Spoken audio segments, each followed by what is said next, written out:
tumayo para sa ating panalangin? Arante, pwede mo pangunahan ang ating panalangin? Amen.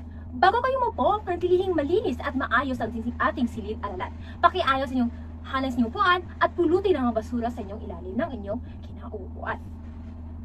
Maraming salamat. Maaari na kayong umupo. Magandang araw, mag-aaral. Kumusta naman kayo? Okay lang ba kayo? Ano ang iyong nararamdaman ngayon? Masaya, malungkot? Mabuti, ako'y nagagalak na okay lang kayong lahat. Sapagkat, mayroon tayong bagong tatalakayin. Alam ko, magugustuhan ninyo. May nakakalala ba ang anong tinalakay natin kahapon? O anong isang araw? Ano nga bang tinalakay natin kahapon? Teres? Magaling! Naalala mo ba? To.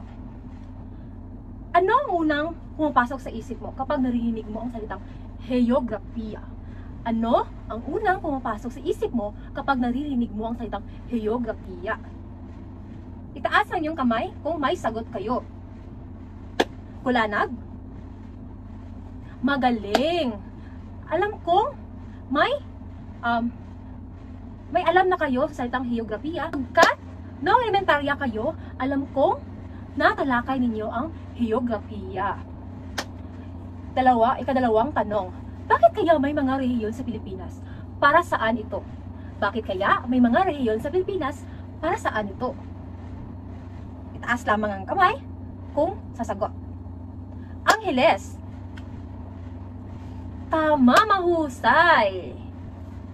Para alam natin kung saan tayo nakatira o saan region o rehiyon tayo. Halimbawa, tayo ay nasa Region 11. Magaling, magaling. Magaling, nasagutan ninyong dalawang tanog, Kulanag and Angeles. Bigyan natin sila ng 3 palakpak.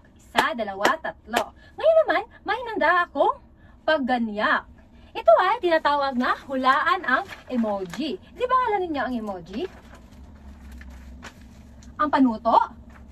Tingnan ng mabuti ang mga emoji na ipapakita sa harapan. Iugnay ang bawat grupo ng emoji sa tamang tema ng heograpiya. Itaas ang kamay at sumagot kapag tinawag ng guro. Itaas lamang ang inyong kamay pag tinawag ng guro or may sagot kayo. Halimbawa ng mga emoji set. Ito ay bahay at may pin. Ano ang emoji yan? Or ano ang sagot? Ang sagot niyan ay lokasyon. Sino ang maaaring sumagot? May sagot na ba kayo? Ladera. Ang sagot mo? Tama. Ang sagot niya ay rehiyon. Magaling. Bigyan natin siya ng 5 palakpak. 1, 2, 3, 4, 5. Isa tayo sa ating pagganyak. Diba? So, may 3 tanong ako sa inyo. Sa inyong palagay, bakit kailangan pag-aralan ang iba't ibang aspeto ng isang lugar at hindi lang ang lokasyon nito? Tama. Ikadalawang tanong, paano makakatulong ang mga simbolo o larawan sa pag-unawa natin sa heograpiya? Kabalyes? Magaling! Talagang may natutunan kayo sa ating pagganyak. Ikatatlong tanong, paano nauugnay ang mga emoji sa isang lugar o lokasyon? Alferez? Magaling! Ngayon naman, alam kong may alam na kayo sa ating tatalakayin ngayong araw. Ito ay tinatawag na ang ating pamagat sa ating talakayin or bagong aralin ay 5 tema ng heograpiya. Ano nga ang ating tatalakayin ngayong araw? 5 tema ng heograpiya. Sa inyong palagay or sa inyong nalalaman, ano ang heograpiya? Abinoha? Magaling! Sabi niya, ang heograpiya ay mundo o lugar saan siya nakatira. Magaling, Abinoha. Tama sa Abinoha, no, na ang heograpiya ay geo ay daigdig. Ang grapiya naman ay paglalarawan. Ito ay scientificong pag-aaral ng katangian pisikal ng daigdig. Ano nga bang daigdig? Diba ito ang mundo saan tayo nakatira? So, ano nga ba ang 5 tema ng heograpiya? Ano nga bang 5 tema ng heograpiya? Ang 5 tema ng heograpiya ay meron tayong lokasyon, lugar, rehiyon. Ang ika-4 naman ay paggalaw o movement. At ika-5 ay interaksyon ng tao at kapaligiran. So, ano nga ba ang lokasyon?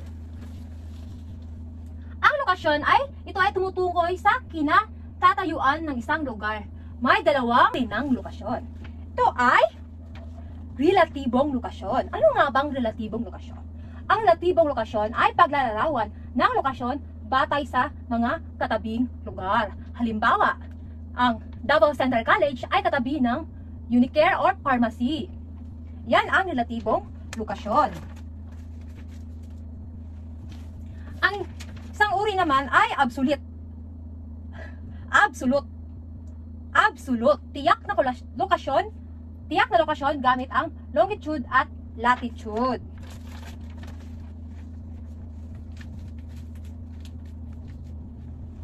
Ito yung lokasyon. Tiyak na lokasyon.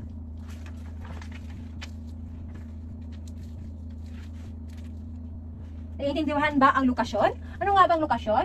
Ang lokasyon ay tumutukoy sa kinatatayuan ng isang lugar. Ang lokasyon. So, may 2 uri ng lokasyon. Meron tayong relatibong lokasyon at absolute na lokasyon. Naiintindihan po ba? Magaling na intindihan ninyo. Ngayon naman, ang lugar. Kadalawang tema ng heograpiya ay lugar. Ang lugar ay tumutukoy sa mga katangian ng lugar. Pisikal, klema, anyong lupa, likas na yaman at kultura. Ang kultura ay wika, rehiyon at tradisyon. Naintindihan ba ang lugar? Ang lugar ay tumutukoy sa mga katangian ng lugar. May pisikal tayo, pisikal at likas na yaman at kultura. Ang sa pisikal naman ay klema, anyong lupa, likas na yaman. At sa kultura naman, wika at tradisyon. Halimbawa sa lugar ay Paris. Di ba ang Paris? Mas malapit sa Europa. May sarili silang wika, may sarili silang kultura. Naiintindihan ba ang lugar? Magaling, naiintindihan ninyo. Ngayon naman, ang ika-3 tema ng heograpiya, meron tayong rehiyon o region. Ito naman ang region ay paggrupo ng mga lugar na may magkakatulad na katangian tulad ng kultura, klima o ekonomiya. Halimbawa, sa atin ay Region 11. Kaya tayo sa Mindanao. Ito sa Mindanao, dito ang Region 11. So, ang pagkakatulad natin ay, ang ating wika ay Bisaya. Diba? Sa magkalapit na lugar, Jensan, Davao del Norte, Digos, diba? Davao de Oro, diba? Same tayo ng ekonomiya or kultura o klima. Sapagkat ang ating ekonomiya ay halimbawa sa syudad. Sa syudad ay ang kanilang ekonomiya ay malakas or maraming nagtitinda. Sapagkat ay syudad. Sa probinsya naman ay onte lang. Ito ay ang kanilang hanap buhay ay agrikultura sa probinsya. Naintindihan ba ang rehiyon? Ano nga bang rehiyon o region? Ang region ay paggrupo ng mga lugar na may magkakatulad na katangian tulad ng kultura, ekonomiya at wika and klema. Naintindihan po ba? Magaling. Ngayon naman, tutungo tayo sa ika-4. Ito ang paggalaw o movement. Paglipat ng mga tao, produkto, idea at impormasyon mula sa isang lugar patungo sa iba. Ang paggalaw. Nakapagloob dito ang immigration at yung tourist or pagbisita sa ibang lugar. Pagkaloob din dito yung export and import ng mga produkto. So, ito yung movement. Naintindihan po ba ang paggalaw o movement? Yes, napagkaloob din dito yung araw-araw nating ginagawa. Yung pupunta tayo sa eskwelahan, sa bahay, sa mall, sa dagat, at saan pa. Yan ang paggalaw. Naintindihan po ba ang paggalaw? Magaling talagang nakikinig kayo. Ang panghula naman ay interaksyon ng tao at kapaligiran. Paano hinuhubog ng tao ang kapaligiran at kung paano siya naaapektuhan nito? Ang interaction ng tao at kapaligiran ay paano hinuhubog ng tao ang kapaligiran. Halimbawa, sa ating larawan ay naglilinis sila sa ilog at nagwawalis at nagtatanim ng mga puno. Yan ang interaksyon ng tao sa kapaligiran. Importante ito para matulungan natin ang ating kalikasan. Dahil tayo din gumagawa ng mga basura sa kapaligiran, no? Para may balik din natin sa kalikasan ang kanyang mabuting gawa. Or yung mga hangin galing sa puno. Naintindihan ba ang interaksyon ng tao at kapaligiran? Magaling! Talagang may natutunan kayo. Tinalakay ngayong araw. Ano ang 5 tema ng heograpiya? Ang una ay lokasyon, lugar, rehiyon, paggalaw at interaksyon ng tao at kapaligiran. Naintindihan po ba? Ngayon naman, may inanda akong pangkatang gawain. Hatiin ang klase sa 2 pangkat, pumili ng isang lugar, bansa, o lungsod, probinsya o rehiyon ng pagsusuri sa inyong grupo.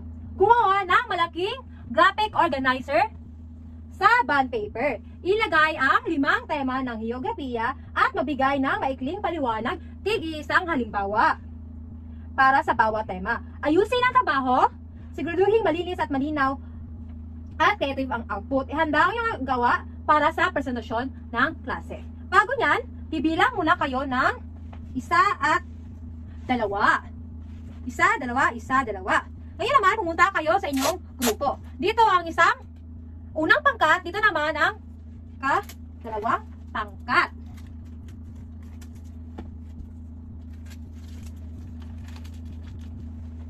Andito yung rubrics or pamantayan ng graphic organizer. Naintindihan po ba? Ito yung bond paper po. Magaling! Tapos na ba kayo? Sino ang nais mauna? Ang unang pangkat. Magaling! Bigyan natin sila ng 5 palakpak. 1, 2, 3, 4, 5. Magaling! Sunod naman ang kadalawang pangkat. Magaling! Bigyan natin sila ng 5 palakpak. 1, 2, 3, 4, 5. Magaling! Talagang may natutunan kayo ngayong araw. At nasagutan ninyo ang graphic organizer. Ngayon naman, tutungo tayo sa pagtataya. Alam kong may natutunan kayo, kaya may pagtataya tayo.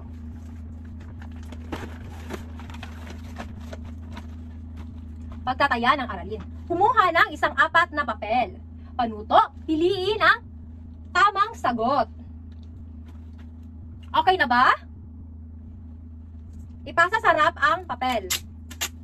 Ngayon naman, bago tayo magtapos ang ating klase, ay may takdang aralin ako para sa inyo. Takdang aralin.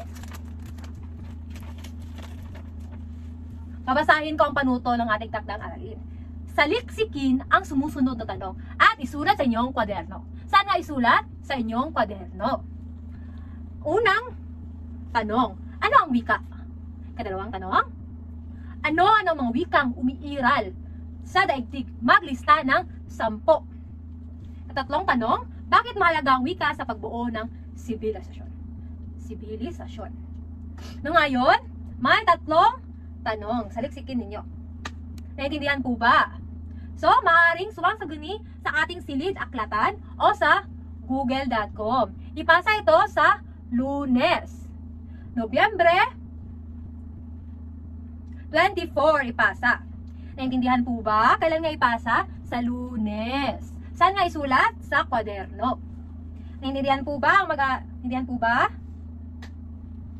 Naintindihan? Magaling! Ako ay masaya ngayong araw kasi nakinig talaga kayo. Ngayon naman, bigyan natin ng palakpak o masigabong palakpak ang ating sarili sapagkat nakinig kayo at nag-cooperative kayo sa ating klase o sa ating pagganyak. Yan naman, Naintindihan po ba? Maaari ba kayong tumayo para sa ating panalangin? Tidal, pwede mo bang pangunahan ng ating panalangin? Amen. Maraming salamat mag-aaral. Yun naman, maaari na kayong umupo. Maraming salamat at paalam!